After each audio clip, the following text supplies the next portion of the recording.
Esse é o Expresso Sindimepa, um podcast do Sindicato dos Médicos do Pará, sobre atualidades e informações.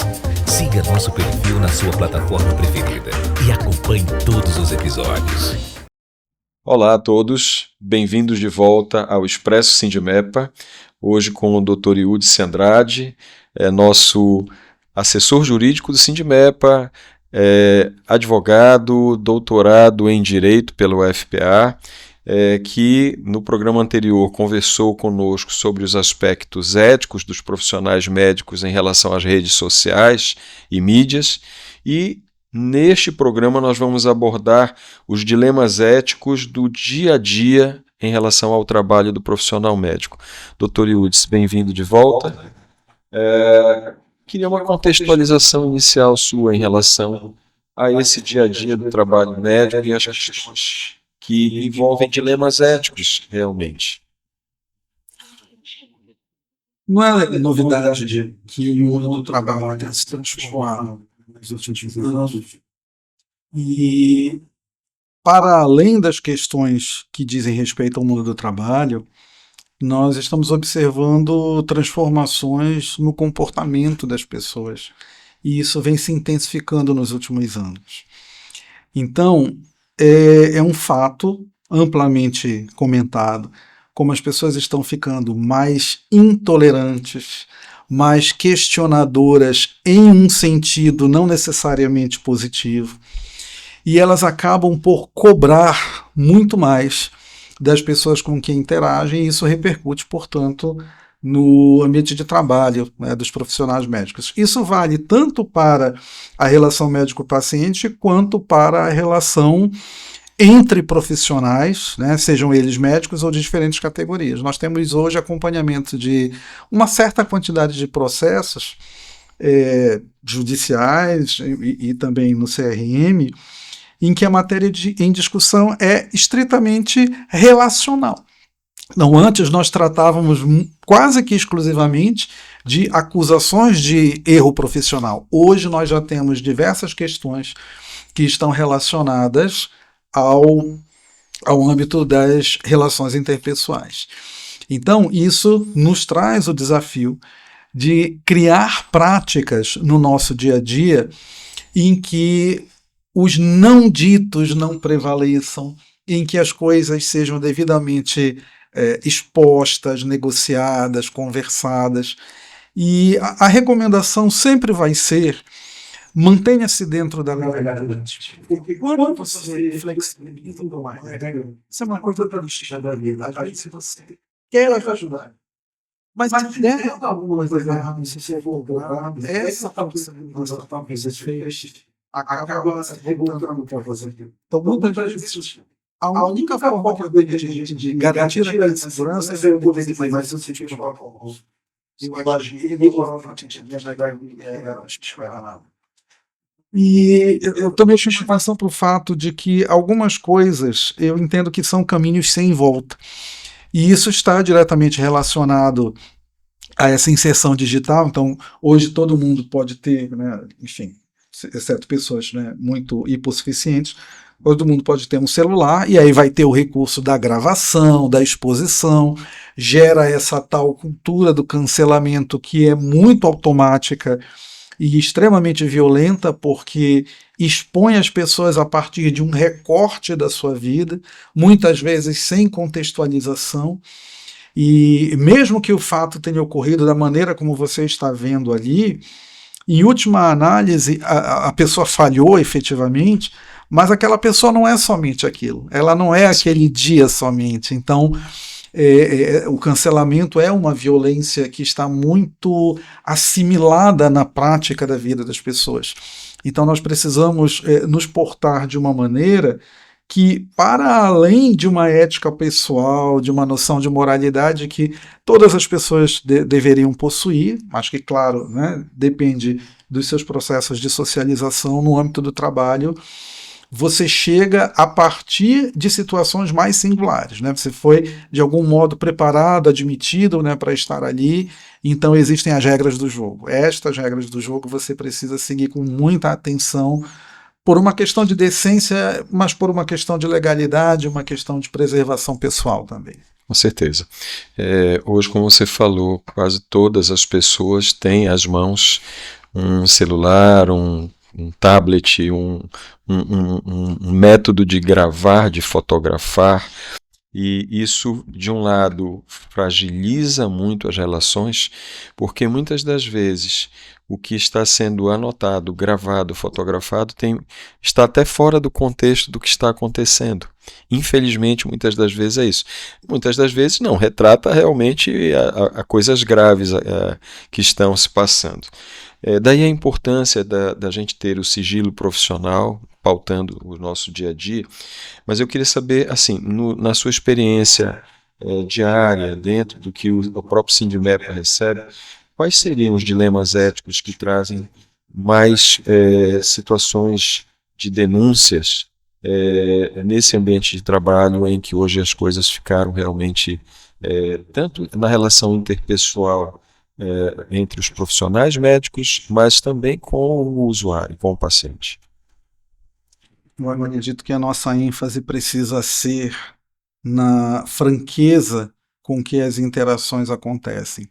Nós temos visto, inclusive no âmbito dos nossos processos, que muitos conflitos surgem a partir da minha incompreensão do que o outro está fazendo, e aí, crescentemente, a minha intolerância, né, e a minha, portanto, indisponibilidade em entender a condição em que o outro se encontra. Então, existem situações que é difícil você imaginar como elas poderiam ser prevenidas. Vou lhe dar um exemplo. Um paciente que se enfurece com a demora do atendimento. Isso não é uma situação que está totalmente sob o controle do profissional. E aí ele entra no consultório, ele cobra, ele agride, ele grita, ele ameaça. Temos visto isso muito frequentemente, né? Com o celular, né, em punho. Então, esse tipo de situação, eu não tenho como chegar aqui e dizer, olha, você tem como se precaver fazendo isto ou aquilo. Isso está fora, né, da possibilidade de controle. E é que nós precisamos ter uma capacidade de gestão. Lembrando o caso dos profissionais de medicina, também o Código de Ética Médica, ele te dá essa ciência médica, não deve jamais alguma via funcional. Então, quando você conhece os seus direitos, você sabe a posição em que se encontra, você tem condições, pode até não prevenir o conflito, mas você tem condições de sustentar a sua posição e, com isso, tentar, no momento posterior a esse conflito, resolvê-lo de uma maneira que seja mais segura. Então você esclarece o porquê as situações estão acontecendo daquela forma, você esclarece que o seu procedimento está correto. Outro problema muito comum, o doutor Google, né? O paciente entra no consultório, mas ele já leu no Google, então ele quer que o médico chancele aquilo que ele já acha que é certo. E o médico não pode fazer isso, né? Então, ele deve ter a atitude de dizer, olha, esta é a minha posição, eu vou manter a minha luta, fique à vontade de procurar o tribunal, mas você, quando está tendo a legalidade, se tem um oeste, você deve sustentar a sua luta. E aí, se alguma cobrança vier a ser feita, você mostra a sua conformidade e provavelmente você vai ter um bom desfecho. Essa é a razão pela qual a nossa esmagadora quantidade de processos resulta em uma solução favorável aos profissionais. Muita gente por aí, irresponsavelmente, diz que o sistema CFM, CRM é corporativista e absolve todo mundo porque são, né, os pares. Eu já cheguei a pensar isso, mas trabalhando lá dentro, fui observar que a situação, quer dizer, não dentro do CRM, mas junto a ele, percebi que essa não é a realidade e o judiciário está aí também com as suas decisões, né, por exemplo, o julgamento de improcedência, né, desses pedidos, mostra que não é uma realidade só do CFM e do CRM. Hoje em dia, com essa tônica da medicina baseada em evidências, com uma crescente tecnicização do conhecimento, o judiciário e o processo vão acompanhar também. Então, hoje nós temos mais espaço para fazer argumentações cada vez mais técnicas nos processos, para forçar o juiz a olhar as provas sem especulação, veja o vocabulário, veja o estadia ali. Hoje nós temos lá no judiciário também existem técnicas para decidir matérias, né, na área de saúde. Então, existem, de fato, os mecanismos que podem fazer com que este profissional, em última análise, seja resguardado e não venha a ser penalizado injustamente depois. E, infelizmente, nós nunca podemos eliminar o risco da acusação e do processo, até porque, juridicamente, existe um direito abstrato de eu acusar uma pessoa e processá-la. Então, existe uma desconformidade entre o meu direito de processar e o meu direito a vencer aquela demanda. São coisas totalmente distintas. Sim. Eu posso processar o indivíduo mesmo não tendo razão nenhuma. Espera-se que eu tenha, honestamente, a perspectiva de ter razão naquela causa. Senão a gente tem uma lide temerária, né? Aquela lide que nunca deveria ter sido proposta, é má-fé. Efetivamente pode redundar em punições. Mas a lógica é essa. Eu não tenho como impedir que você seja processado. Mas nós temos condições hoje bem melhores de provar tecnicamente a correção do seu comportamento e evitar que isso redunde em uma punição. Doutor Iudice, é um depoimento pessoal. Hoje, quando eu tenho uma situação de conflito ou de insegurança, eu tenho a tratativa nos hospitais que trabalhamos de criarmos um momento multiprofissional, e esse multiprofissional ele abrange equipes médicas, fisioterapia, fonoaudiologia, jurídico, família, e trazemos à tona o caso do paciente em questão, fazemos uma ata de reunião onde todos assinam, e a partir daí nós configuramos que todos os esclarecimentos, todas as equipes têm um pensamento uniforme e a tratativa a ser dada é aquela. Eu posso lhe dizer que nesses últimos 2, 3 anos, que passamos a fazer isso com mais frequência, muitos problemas, se não desapareceram, melhoraram muito. Na sua opinião, para evitar situações de conflito ou mesmo de assédio no local de trabalho, haveria algum outro formato? Eu vejo sempre muitas reclamações das pessoas sobre o quanto estratégias como essa que o senhor relata são difíceis de implementar porque elas tomam muito tempo e a Sim. dinâmica profissional de vocês exige uma agilidade que não se compatibiliza, mas é importante que as pessoas entendam, este é um exemplo de caminho sem volta. O mundo está mais litigioso e nós precisamos formalizar mais se nós quisermos ter segurança. Esse exemplo que o senhor nos dá é muito vantajoso porque ele cria justamente o cenário de uma equipe que faz parte da rede de atendimento daquele paciente, que, portanto, o senhor tem como compartilhar as informações, os dados sensíveis com eles. Fica tudo documentado lá, de modo que amanhã, se houver algum tipo de questionamento, uma ata de reunião como essa tem um valor probatório. Né? E se um juiz tiver que julgar uma causa sobre isso, o juiz é um burocrata, ele vai querer o papel e ele vai se prender muito no conteúdo dessa ata.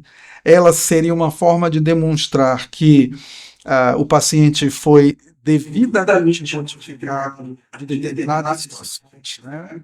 Nem tudo você vai pegar um termo de um sentimento político parecido. Você faz isso para fazer cirurgia, vai fazer isso para pegar uma medicação, para mudar uma medicação. Então, você documentar as razões pelas quais tomou determinadas condutas, esse é muito importante.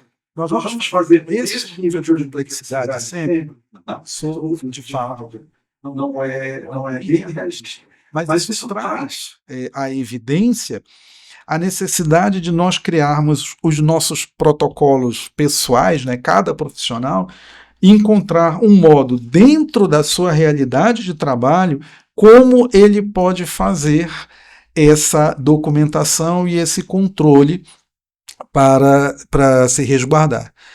E retornando, né, a necessidade de tratar com todas as pessoas, com os pacientes, com os seus familiares e com os demais profissionais que atuam nos serviços de saúde, com muita franqueza, porque é isso que acaba por cria a chance de distensionar essas relações.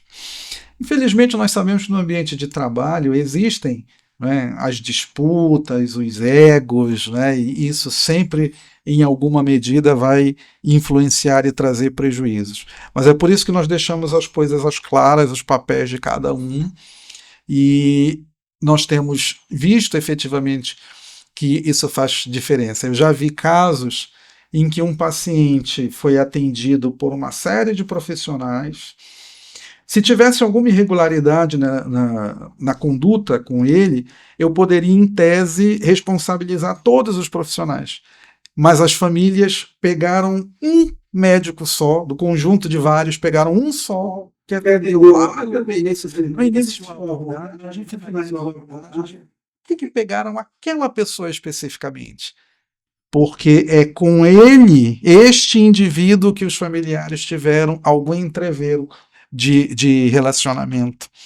Então, às vezes, as histórias que contam nos processos não fazem nem sentido, mas muito claramente esse atraso na comunicação, esses ruídos de comunicação que acabam gerando os problemas que você está vendo, inclusive em profissional. Dr. Eudes, quando um médico expõe fotos internas de um hospital, ou do centro cirúrgico, do paciente que ele está atendendo, pode haver algum enquadramento por quebra de ética ou até violação contratual com essa instituição? Pode sim. Pode sim, né? Porque essa é uma atividade que, em princípio, está fora, né, da atividade fim da medicina. Nós precisaríamos perquirir por que exatamente ele está fazendo esses registros, e ainda que os registros sejam necessários, por que ele está fazendo a divulgação. Eu até me recordo aqui aquela história dos 3 filtros de Sócrates, né, que é da filosofia antiga, que são, né, os filtros da verdade, da bondade e da utilidade. Então, essa é uma contribuição da filosofia grega que eu acho extremamente válida para a vida de todos nós. Sócrates dizia, né, contar um fato. Nós podemos estender para divulgar uma informação. Então, a primeira coisa, esta informação é verdadeira, para além de qualquer dúvida. Em caso afirmativo, a divulgação desta informação é boa, ela vai causar algum tipo, enfim, a questão do bem-estar, evitar, né? E o caso afirmativo é útil, vai trazer algum proveito para alguém. Então, se eu fechar, né, esses 3 filtros, talvez ele se justifique, né, essa divulgação, mas eu volto a dizer, sem ser justificada por algum tipo de conteúdo científico, educacional, às vezes para promoção de direitos, mas sempre com as limitações que conversamos no episódio anterior sobre, né, o consentimento e os cuidados, né, de anonimização, e sobretudo, evitar a exposição que seja simplesmente promocional. Nós temos, assim, visto com muita preocupação atitudes que são extremamente, assim, elas chegam a ser inacreditáveis, né? Volta e meia acontece um caso assim.